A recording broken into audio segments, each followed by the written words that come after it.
ఓం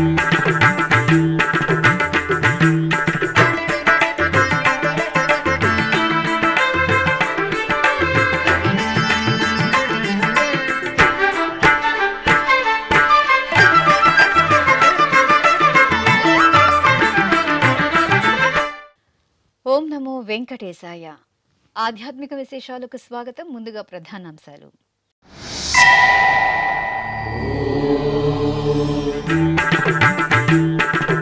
విశ్వ శ్రేయస్సు కోసం విశేషంగా టీటీడీ ధార్మిక క్రతువులు. తిరుపతి కపిలతీర్థంలో శ్రీ కపిలేశ్వరునికి రుద్రహోమం.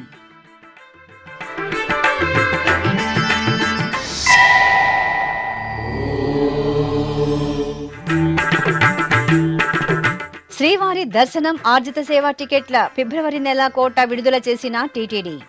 నవంబర్ 21వ తేదీ నుండి 25వ తేదీ వరకు ఆన్లైన్లో బుక్ చేసుకునే అవకాశం.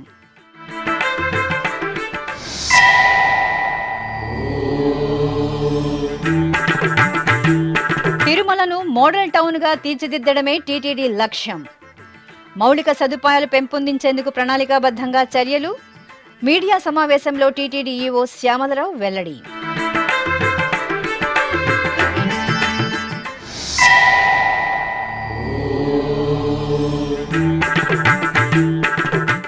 వైభవపేతంగా తిరుచానూరు శ్రీ పద్మావతిదేవి కార్తీక బ్రహ్మోత్సవాలు.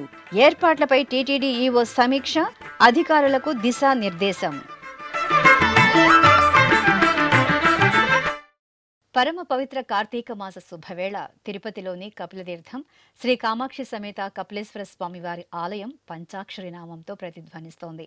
కార్తీక మాసాన్ని పురస్కరించుకుని టీటీడీ ఆధ్వర్యంలో కపిలతీర్థంలో నవంబర్ 2వ తేదీ నుండి డిసెంబర్ 1వ తేదీ వరకు కార్తీక మాస విశేష పూజ, హోమ మహోత్సవాలు ఘనంగా జరుగుతున్నాయి. ఈ సందర్భంగా శుక్రవారం ఉదయం శ్రీ కపిలేశ్వర స్వామివారి రుద్ర హోమం సంప్రదాయ శోభితంగా జరిగింది.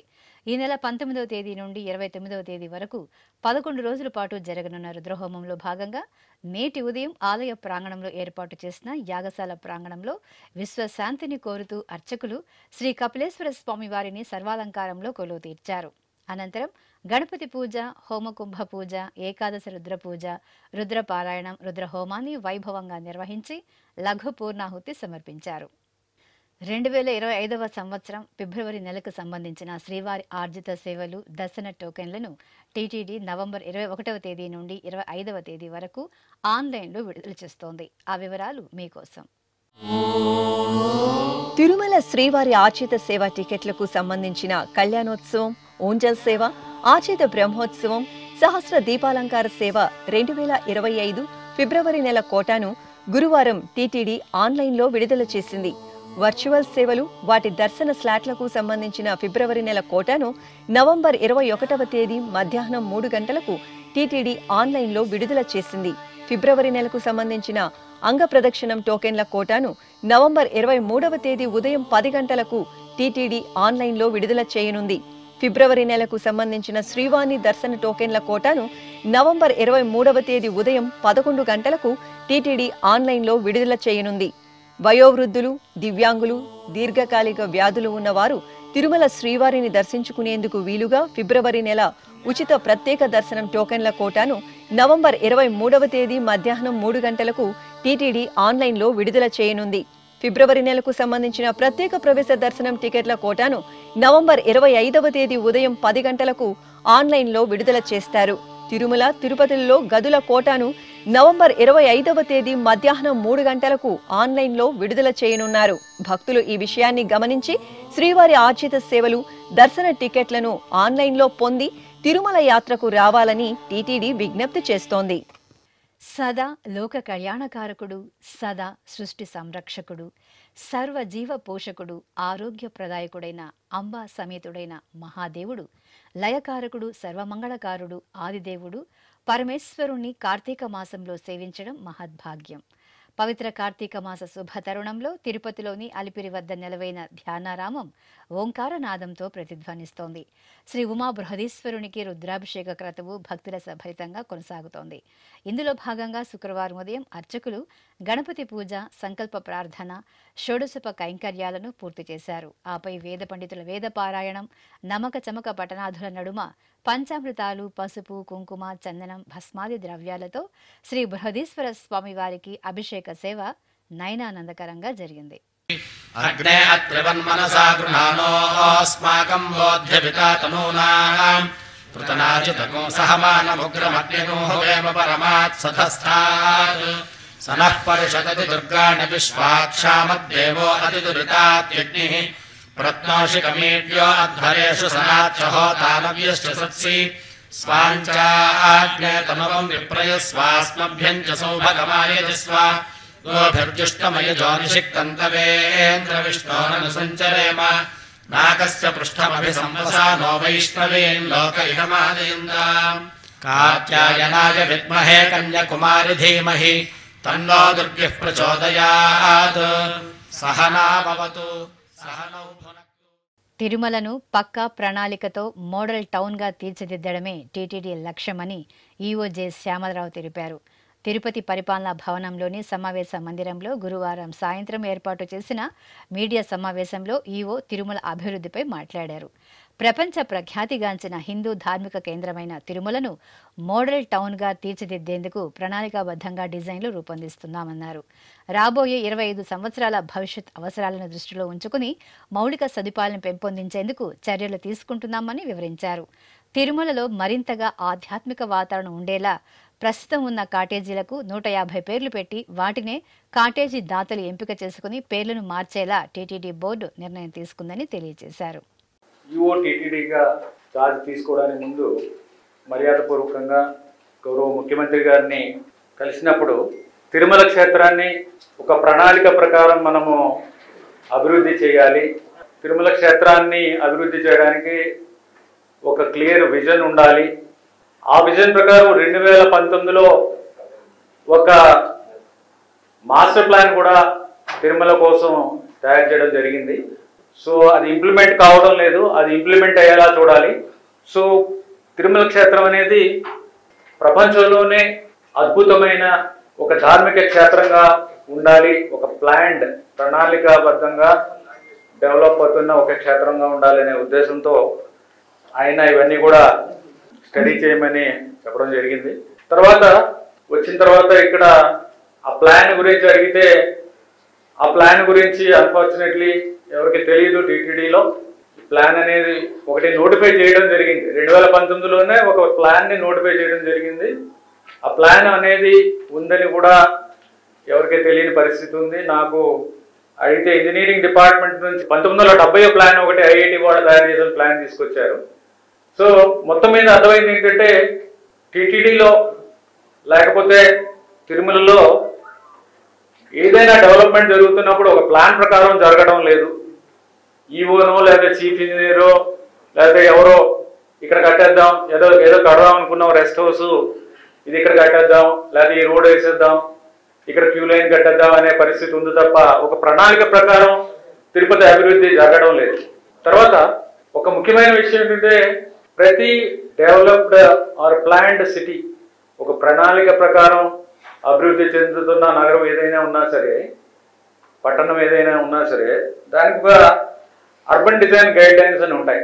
అంటే ఇలాంటి హిస్టారికల్ సిగ్నిఫికెన్స్ ఉన్న, రిలీజియస్ సిగ్నిఫికెన్స్ ఉన్న, ఇంత మంచి ఆర్కిటెక్చర్ ఉన్న సిటీస్ ఏవైతే ఉన్నాయో, క్షేత్రాలు ఏవైతే ఉన్నాయో అక్కడ ఒక ఆ రిలీజియస్ సిగ్నిఫికెన్స్ లేకపోతే ఆ హిస్టారికల్ సిగ్నిఫికెన్స్, అక్కడ ఉన్న ఆర్కిటెక్చరల్ ఫీచర్స్ అవన్నీ కూడా మనకి ప్రతిబింబించేలాగా అక్కడ ఉన్న బిల్డింగ్స్ ఉండాలి.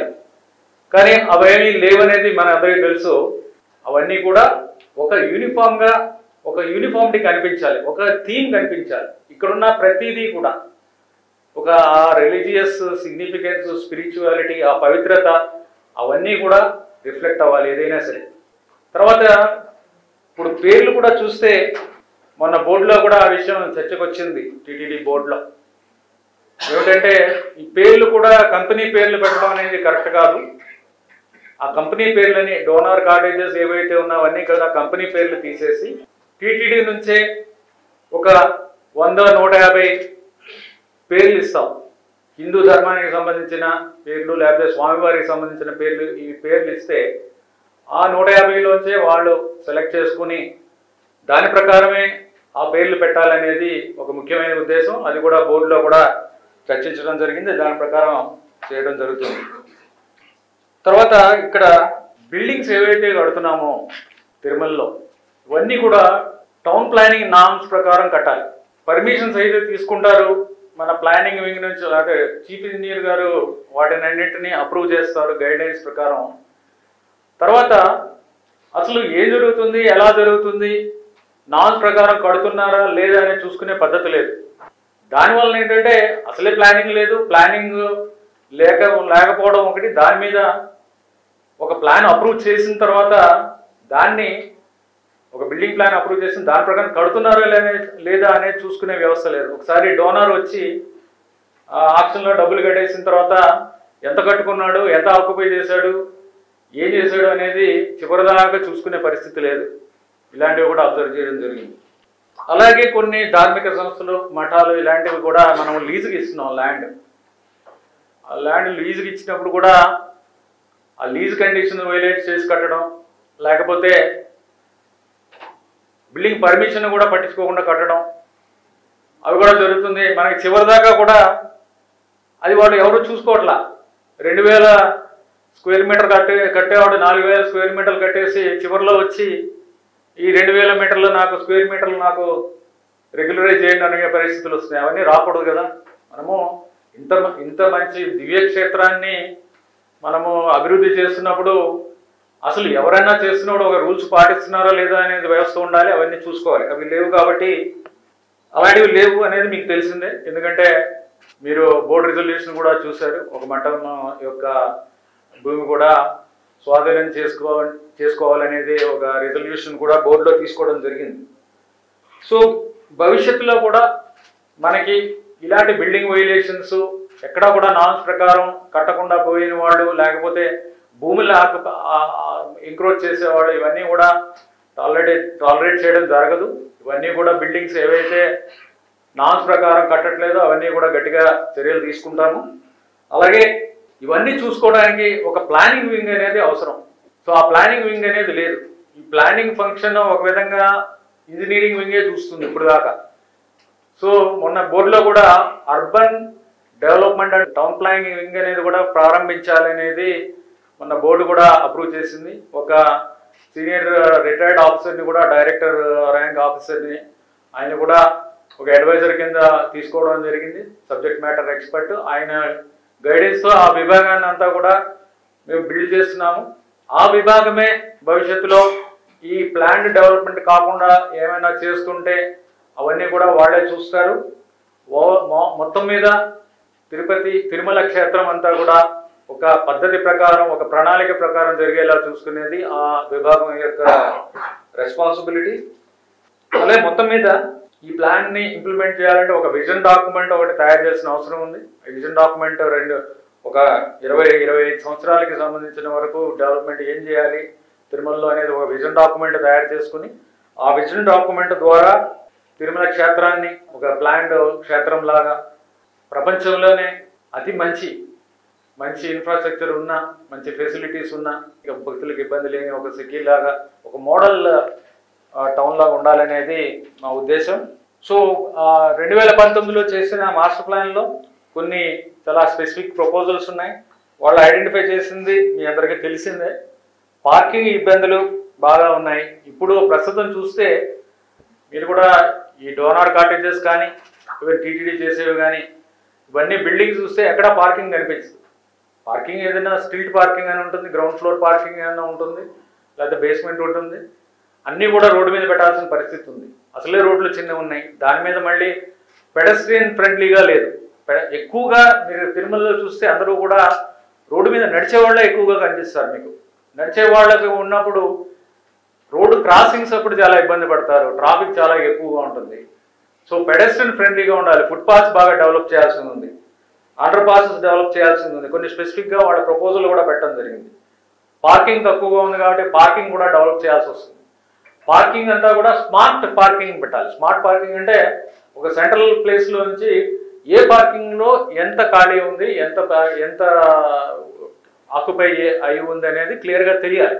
తెలిస్తేనే ఓవరాల్గా ప్లాన్ చేసుకోవడానికి అవకాశం ఉంది. అంటే కింద నుంచి వచ్చే వాళ్ళకి ఎక్కడ పార్కింగ్, ఎంత పార్కింగ్ ఉంది అనేది కూడా తెలియాలి.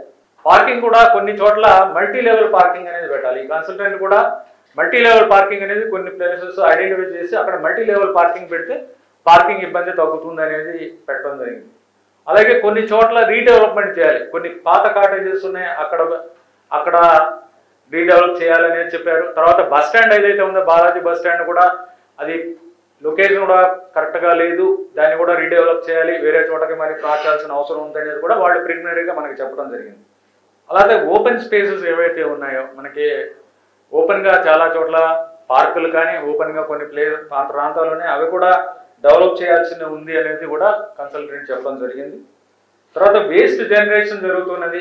ఇప్పుడైతే ఎక్కడైతే మన భూగర్భం డ్యామ్ పక్కన మనం ఒక డంపింగ్ యార్డ్ కింద చేశాము, అక్కడ కూడా మనము అదే అక్కడ దానికి లెగసీ వేస్ట్ ఏదైతే పాత డంపింగ్ చేసి ఉన్నదో 30 సంవత్సరాలని అది క్లియర్ చేయడానికి ఆల్రెడీ ప్రాజెక్ట్ స్టార్ట్ అయింది.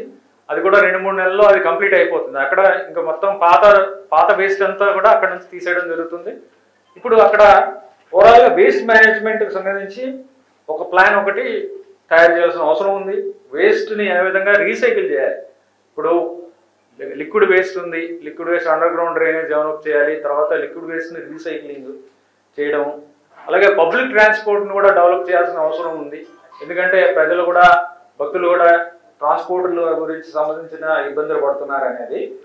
సో వీటన్నిటి గురించి కూడా దాంట్లో ప్రపోజల్స్ ఉన్నాయి. ఇవన్నీ ఇంప్లిమెంట్ చేయాలంటే మళ్ళీ ఒక విజన్ డాక్యుమెంట్ తయారు చేసుకునే అవసరం ఉంది. విజన్ డాక్యుమెంట్స్లో కొంత ప్రయారిటైజ్ చేసి ఫస్ట్ ఫేజ్లో కొన్ని ప్రాజెక్ట్స్ ఇమీడియట్గా ఒక 6 నెలల్లో మనము గుర్తించి ఆ ప్రాజెక్టులన్నింటినీ అందరితోనే చర్చించి ఆ ప్రాజెక్టులు ఐడెంటిఫై చేసి స్టడీ చేసిన తర్వాత దాన్ని ఇంప్లిమెంట్ చేయడం, దానికి ఫండ్స్ ఎంత ఏ విధంగా చేస్తాం అన్నీ కూడా మనం బోర్డులో చర్చించడం, ఇవన్నీ కూడా పెట్టడం జరుగుతుంది. అలాగే అర్బన్ డిజైన్ గైడ్లైన్స్ అంటే ఏది చేసినా సరే, ఫర్ ఎగ్జాంపుల్ ఒక ల్యాంప్ పోస్ట్ పెట్టినా సరే దానికి ఈ ఉన్న సిగ్నిఫికెన్స్, రిలీజియస్ సిగ్నిఫికెన్స్, మనకున్న ఇక్కడ స్పిరిచువల్ సిగ్నిఫికెన్స్ అది మనకి అక్కడ రిఫ్లెక్ట్ కావాలి ఏది చేసినా సరే. అవి మిగిలిన ప్రాంతాల్లో కూడా మిగిలిన ప్రాంతాలన్నీ కూడా తిరుమలను చూసి నేర్చుకుంటున్నాయి. అలాంటిది మనము మధ్యలో ఈ కొన్ని విషయాలకు వస్తే మనం ఇంకా చేయాల్సిన అవసరం ఉంది. అవన్నీ కూడా ఇప్పుడు మనము చేయడానికి ప్రణాళిక చేస్తున్నాము. సో ఈ విజన్ డాక్యుమెంట్ ద్వారా ఇవన్నీ కూడా మనము చేసుకుంటాము. ప్రణాళికతో అభివృద్ధి చేయాలి, ఒక బెస్ట్ క్షేత్రంగా చేయాలనేది మన ఉద్దేశం. తర్వాత కూడా తిరుమలకి మనకి ఎక్కువగా వచ్చే భక్తుల సంఖ్య పెరుగుతుంది. చాలా అంటే తిరుమలకి ఒక కెపాసిటీ ఉంటుంది. ఇప్పుడు మనకున్న ఏరియా ప్రస్తుతానికి ఉపయోగిస్తున్న ఏరియా ఎంత ఉందంటే 1.16 స్క్వేర్ మైల్స్ ఉపయోగిస్తున్నాం. సో ఈ 1.16 స్క్వేర్ మైల్స్లోనే మనము వచ్చిన భక్తులందరినీ కూడా వాళ్ళు అకామిడేషన్లో కొంతమంది ఉంటున్నారు, లేకపోతే ఫ్లోటింగ్ ఉంటున్నారు, వీళ్ళందరినీ ఇక్కడ మనం పెట్టుకుంటున్నాం. సో అకామిడేషన్ని ఉన్న పరిస్థితుల్లో ఇంకా ఎంతవరకు పెంచగలం అనేది కూడా స్టడీ చేయాల్సి వస్తుంది. ఎంతవరకు పెంచగలము, అలాగే కింద అంటే మనము ఈ అలిపిరి దగ్గర ఏమైనా డెవలప్ చేసి వాళ్ళకి ఎవరన్నా వచ్చినప్పుడు అక్కడ హోల్డింగ్ ఏరియాలా పెట్టడానికి అవకాశం ఉందా, అది కూడా చూడాల్సిన అవసరం ఉంది. ఎందుకంటే అందరినీ పైకి పంపించలేము, అందరినీ పైకి తీసుకెళ్తే వాళ్ళు ఇబ్బంది పడుతున్నారు. అలాంటివి కూడా చర్చకు వచ్చాయి ఉదయం. దాని గురించి కూడా మీరు స్టడీ చేసి ఓవరాల్గా మనకి నెక్స్ట్ ఒక 25 years దాకా ఇబ్బంది లేకుండా ఎలా చేయాలి అనేది. బట్ ఆ కన్సల్టెంట్ చేసింది ఏంటో చెప్పారు. తర్వాత ఏం చేయాలి, ఎవరిని ఎంగేజ్ చేయాలని ఇంకా నిర్ణయం తీసుకోవాలి. టీటీడీ అదనపు ఈవో సిహెచ్ వెంకయ్య చౌదరి గురువారం అర్ధరాత్రి తిరుమలలోని వైకుంఠం 2, వైకుంఠం 1లో ఆకస్మిక తనిఖీలను నిర్వహించారు. ముందుగా వైకుంఠం 2కు చేరుకుని క్యూలైన్లను, కంపార్ట్మెంట్లను పరిశీలించారు.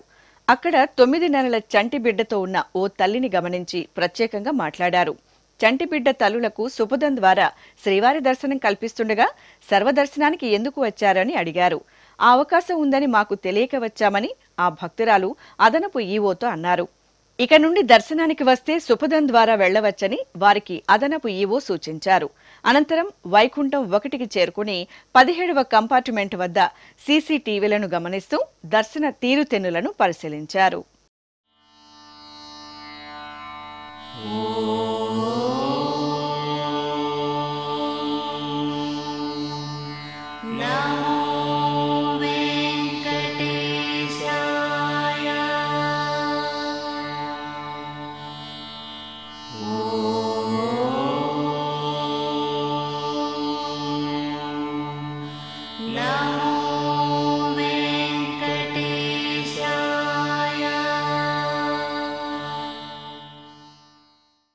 శ్రీకాళహస్తి మహాక్షేత్రంలో లోక కళ్యాణార్థం 1,00,000 బిల్వార్చన కుంకుమార్చన సేవలను వైభవపేతంగా నిర్వహించారు. జ్ఞాన ప్రసూనాంబ సమేత శ్రీ వాయులింగేశ్వర స్వామివారి దివ్య ప్రాంగణంలో కార్తీక మాసోత్సవాలు మంగళప్రదాయకంగా జరుగుతున్నాయి. ఈ సందర్భంగా ఆలయంలోని అలంకార మండపంలో శ్రీ సోమస్కందమూర్తి స్వామివారిని, శ్రీ జ్ఞాన ప్రసూనాంబాదేవిని, శ్రీ మహాగణపతిని, వల్లి దేవసేన సమేత శ్రీ సుబ్రహ్మణ్య స్వామివారిని, శ్రీ చండికేశ్వరులను వేర్వేరు పీఠాలపై సర్వాభరణ భూషితంగా వర్ణమయ సుగంధ పుష్పమాలల శోభితంగా అలంకరించి కొలువు తీర్చారు. ఆపై అర్చకులు గణపతి ఆరాధన, పుణ్యాహ వాచనం ఇత్యాది సంప్రదాయ క్రతువులతో శ్రీ సోమస్కందమూర్తి స్వామివారికి శాస్త్రోక్తంగా 1,00,000 బిల్వ పత్రార్చన, శ్రీ జ్ఞాన ప్రసూనాంబాదేవికి కుంకుమార్చన నిర్వహించారు. అనంతరం ధూపదీప నైవేద్యాలను, మహామంగళ నీరాజనాలను సమర్పించి భక్తులకు తీర్థప్రసాద వితరణ చేశారు.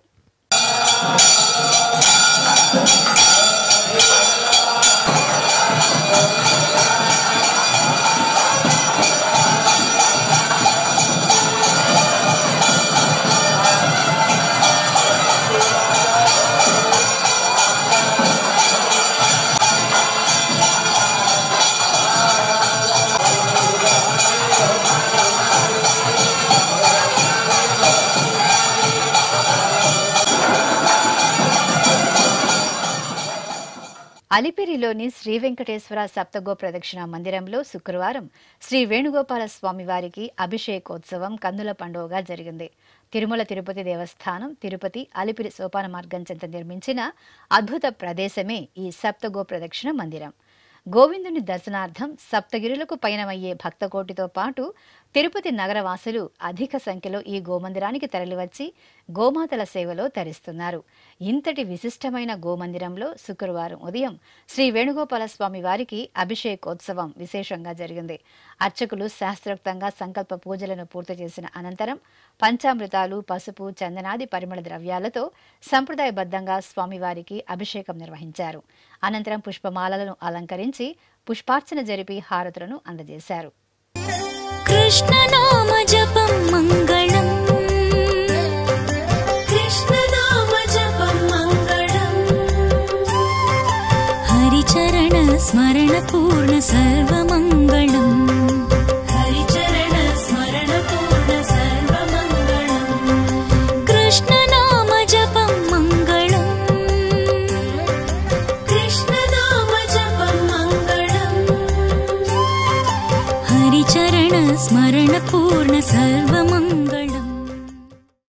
తిరుచానూరు శ్రీ పద్మావతి అమ్మవారి కార్తీక బ్రహ్మోత్సవాలను నవంబర్ 28వ తేదీ నుండి డిసెంబర్ 6వ తేదీ వరకు వైభవంగా నిర్వహించేందుకు విస్తృతంగా ఏర్పాట్లు చేపట్టాలని టీటీడీ ఈవో జె శ్యామలరావు అధికారులను ఆదేశించారు.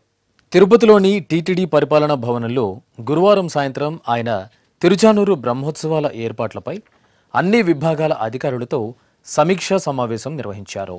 ఈ సందర్భంగా ఈవో మాట్లాడుతూ తిరుచానూరు బ్రహ్మోత్సవాలలో ప్రధాన ఘట్టమైన పంచమీ తీర్థం రోజు భక్తులకు చక్కని ఏర్పాట్లు చేయాలని ఆదేశించారు. హోల్డింగ్ పాయింట్లలో వేచి ఉండే భక్తులకు సౌకర్యవంతంగా మంచినీరు, అల్పాహారాలతో పాటు మరుగుదొడ్లను కూడా అందుబాటులో ఉంచేందుకు ముందస్తుగా ప్రణాళిక చేసుకోవాలన్నారు. ఆరోగ్య శాఖ అధికారులు పారిశుద్ధ్యం విషయంలో జాగ్రత్తలు తీసుకుని స్థానిక పంచాయతీ అధికారులతో సమన్వయం చేసుకోవాలన్నారు. వైద్య విభాగం అధికారులు ప్రథమ చికిత్సా కేంద్రాలను, అంబులెన్స్ను ఏర్పాటు చేసి అవసరమైన సిబ్బందిని అందుబాటులో ఉంచాలన్నారు. నిఘా భద్రతా విభాగం అధికారులు సీసీ కెమెరాలను, అవసరమైన సిబ్బందిని ఏర్పాటు చేసుకుని స్థానిక పోలీసు అధికారులతో సమన్వయం చేసుకోవాలని ఆదేశించారు. భక్తులందరికీ అన్నప్రసాదం విరివిగా అందేలా చర్యలు చేపట్టాలని కోరారు. హిందూ ధర్మ ప్రచార పరిషత్ ద్వారా నిర్వహించే సాంస్కృతిక కార్యక్రమాలు నాణ్యంగా ఉండాలని సూచించారు. ఉద్యానవన విభాగం ఆధ్వర్యంలో తిరుచానూరులో ఫలపుష్ప ప్రదర్శనలు భక్తులను ఆకట్టుకునేలా ఏర్పాటు చేయాలని ఆదేశించారు. ఈ సమావేశంలో JEO Veerabrahmam, CV and SO Sridhar, FA and CAO Balaji, CE Satyanarayana, deputy EO Govindarajan ఇతర అధికారులు పాల్గొన్నారు. శ్రీవాణి టికెట్ల జారీలో టీటీడీ స్వల్ప మార్పులను తీసుకువచ్చింది. భక్తుల సౌకర్యార్థం తిరుమలలో ఇచ్చే శ్రీవాణి టికెట్లను 100కు తగ్గించి తిరుపతి ఎయిర్పోర్టులో 200 టికెట్లు ఇవ్వాలని నిర్ణయించింది. ఈనాటి నుండి ఈ నిర్ణయం అమలులోకి రానుంది. తిరుమల శ్రీ వెంకటేశ్వర స్వామి వారి దర్శనం కోసం ప్రవేశపెట్టిన శ్రీవాణి దర్శన టికెట్ల కోటాలో టీటీడీ స్వల్ప మార్పులు తీసుకువచ్చింది. భక్తుల సౌకర్యార్థం ఇక నుండి రేణిగుంట విమానాశ్రయంలో ప్రతిరోజు జారీ చేస్తున్న శ్రీవాణి దర్శన టికెట్ల సంఖ్యను 100 నుండి 200కు టీటీడీ పెంచింది. ఈ మేరకు విమానాశ్రమంలో కరెంట్ బుకింగ్ కౌంటర్లో భక్తులు టికెట్లను నేరుగా పొందవచ్చు. తిరుపతి ఎయిర్పోర్ట్ కౌంటర్లో మాత్రమే శ్రీవాణి దర్శనంకు సంబంధించిన ఆఫ్లైన్ టికెట్లను జారీ చేస్తారు. ఇక తిరుమలలోని గోకులం విశ్రాంతి భవనం వెనుక వైపు ఉన్న శ్రీవాణి టికెట్ కౌంటర్లో ఆఫ్లైన్లో జారీ చేస్తున్న టికెట్ల సంఖ్యను 900 నుండి 800కు టీటీడీ తగ్గించింది. మొదట వచ్చిన వారికి మొదట ప్రాతిపదికన శ్రీవారి దర్శన టికెట్లను జారీ చేస్తారు. భక్తులు ఈ విషయాన్ని గమనించి సహకరించవలసిందిగా టీటీడీ విజ్ఞప్తి చేస్తోంది. ఇప్పుడొక చిన్న విరామం. వేగవంతమైన నేటి ఆధునిక కాలానికి తగ్గట్టుగా అంతర్జాలంలో తొలిసారిగా తిరుమల శ్రీవారి అనుగ్రహంతో మీ వీనుల విందుకై ఆధ్యాత్మిక ఆనందానికై వస్తున్న శ్రీవారి మరో శ్రవణ భక్తి తరంగం ఎస్విబిసి ఆన్లైన్ రేడియో. వినరో భాగ్యము, వినరో భాగ్యము విష్ణు కథ. వినండి, విని తరించండి.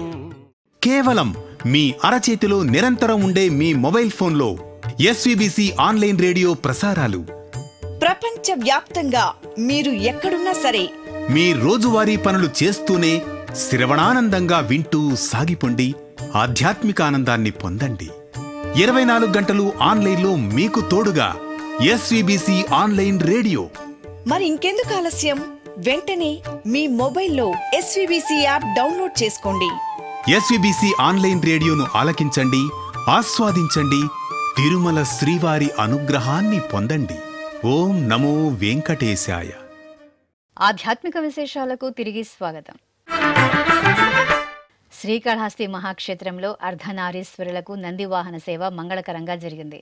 పరమ పవిత్ర కార్తీక మాస విశేష పూజల్లో భాగంగా సాయం సంధ్యా సమయంలో ప్రదోష కాలంలో స్వామి అమ్మవార్లకు ప్రత్యేకంగా పూజలు నిర్వహించారు. ప్రదోష సమయంలో శివ దర్శనం, శివనామ స్మరణం, నందివాహన సేవ వీక్షణం అనంతకోటి పుణ్య ఫలదాయకం. ఈ సందర్భంగా ఆలయంలోని ధ్వజస్తంభం వద్ద శ్రీ జ్ఞాన ప్రసూనాంబ సమేత వాయులింగేశ్వరుల ఉత్సవ మూర్తులను స్వర్ణశోభిత మణిమయ రత్నహారాలు, పుష్పమాలలతో దివ్యంగా అలంకరించి ప్రదోష చిన్న నందివాహనంపై ఆశీలను చేశారు. ఆపై అర్చకులు స్వామి అమ్మవార్లకు ధూపం, దీపం, తాంబూలాది ఉపచారాదులను పూర్తి చేసి కర్పూర హారతులను అందజేశారు. అనంతరం భక్తజన సందోహం, మేళతాళాల మంగళధ్వనుల నడుమ ఆలయ ప్రదక్షిణగా స్వామి అమ్మవార్లకు ప్రదోష నంది వాహన సేవను అద్భుతంగా నిర్వహించారు. కడప జిల్లా జమ్మలమడుగు తాలూకా ఎర్రగుంట్ల మండలం చిలమకూరులోని గోదా మహాలక్ష్మి సమేత శ్రీ వెంకటేశ్వర స్వామి వారి ఆలయంలో కార్తీక మాస పూజలు వైభవంగా జరుగుతున్నాయి. ఈ సందర్భంగా ఆలయ ప్రాంగణంలో శ్రీదేవి భూదేవి సమేత శ్రీ వెంకటేశ్వర స్వామి వారికి అష్టోత్తర శత కలశాభిషేకం జరిగింది. స్నానపీఠంపై ఉత్సవ మూర్తులను కొలువు తీర్చిన అర్చకులు విశ్వక్సేన పూజ, పుణ్యాహ వాచనం, కలశారాధన తదితర వైదిక పూజలను పూర్తి చేశారు. అనంతరం వేదమంత్రాలు, మంగళవాయిద్యాల నడుమ స్వామి అమ్మవార్లకు అభిషేక కార్యక్రమాన్ని ఆగమోక్తంగా నిర్వహించారు. అంతయు నీవే హరి పుండరీకాక్ష,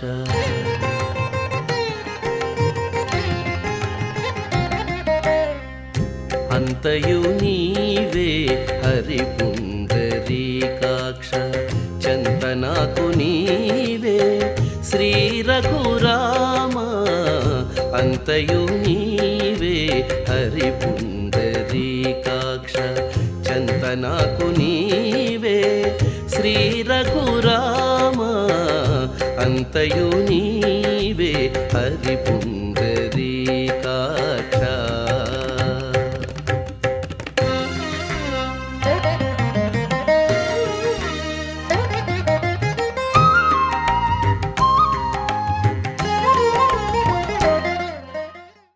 పశ్చిమ గోదావరి జిల్లా పాలకోడేరు మండలం విశ్వకోడేరులో కొలువై ఉన్న శ్రీ సోమేశ్వర స్వామి వారి ఆలయంలో లక్షపత్రి పూజ ఘనంగా జరిగింది. కార్తీక మాసోత్సవాలలో భాగంగా ఆలయ అర్చకులు సోమేశ్వర శర్మ ఆధ్వర్యంలో స్వామివారికి నిత్యార్చనలు నిర్వహించారు. అనంతరం భక్తులు ఓం నమ శివాయ స్మరణలు చేస్తుండగా లక్షపత్రి పూజ వేడుకగా నిర్వహించి మహామంగళహారతులు సమర్పించారు.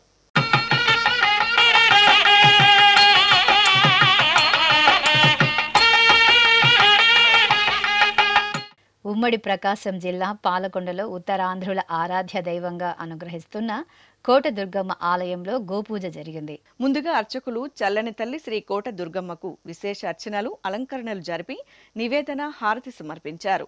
ఆపై ప్రాంగణంలో ఉన్న గోశాలలో సకల దేవతా స్వరూపం గోమాతకు పసుపు, కుంకుమ, పుష్పాలతో పూజలు జరిపి ప్రదక్షిణలతో గోమాతను సేవించి ఆశీస్సులు అందుకున్నారు.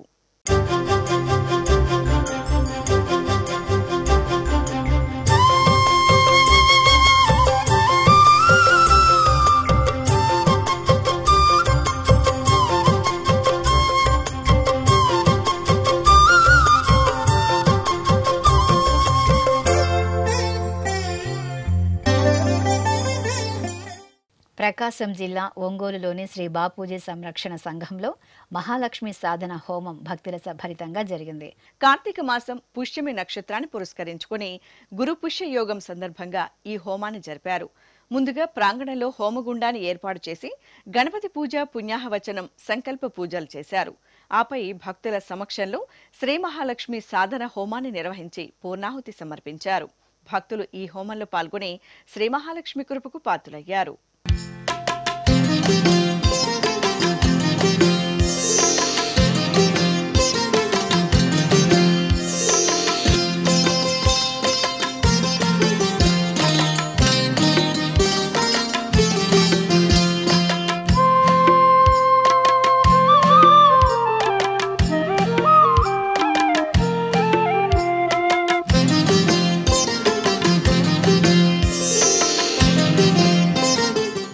కడపలోని శ్రీ కోదండరామస్వామి వారి ఆలయంలో ఉపాలయంలో వేంచేసిన శ్రీ కాశీ విశ్వేశ్వరునికి అభిషేక సేవ ఘనంగా జరిగింది. ముందుగా లోక కళ్యాణార్థం సంకల్ప పూజలను పూర్తి చేశారు. ఆపై శ్రీ కాశీ విశ్వేశ్వరునికి పంచామృతాలు, పండ్ల రసాలు, పరిమళ భైత ద్రవ్యాలతో కన్నుల పండుగగా అభిషేక సేవను నిర్వహించారు.